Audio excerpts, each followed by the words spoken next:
ये बुआ मारेंगे नहीं, लेकिन ऐसा कोई अपराध करेगा तो बोले कितना भी अपराध करे तो भगवान का आश्वासन देते कि बुआ इसकी 100 गलतियों को हम माफ कर देंगे, लेकिन 100 के बाद अगर यह गलती करेगा तो इसे कोई नहीं बचा सकता है। तो बताते हैं कि शिशुपाल खूब गालियां देता है और भगवान जैसे शिशुपाल 2 4 10 गाली 20 गाली दे करके शांत होता है, भगवान फिर उकसा देते हैं, कहते तू क्या मेरे सामने बोलेगा, फिर वह गाली देने लगता है। और भगवान आज वध करना सुनिश्चित कर लिए थे कि शिशुपाल को आज मारना है, तो बार बार उकसाते थे कि इसकी 100 गलतियां के बारे में जब भी गाली देता था तो 2 4 गाली देकर के चुप हो जाता था।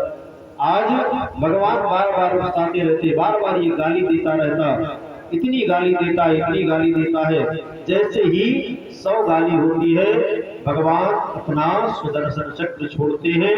वह सुदर्शन चक्र घूमता हुआ जाता है और शिशुपाल के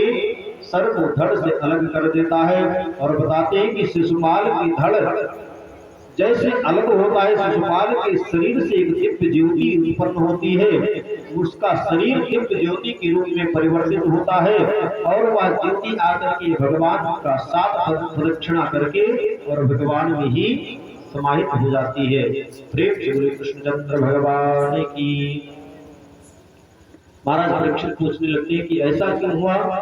तो भगवान महाराज परीक्षित को सुखदेव जी महाराज कहते हैं कि ये भगवान के ही पार्षद थे, बस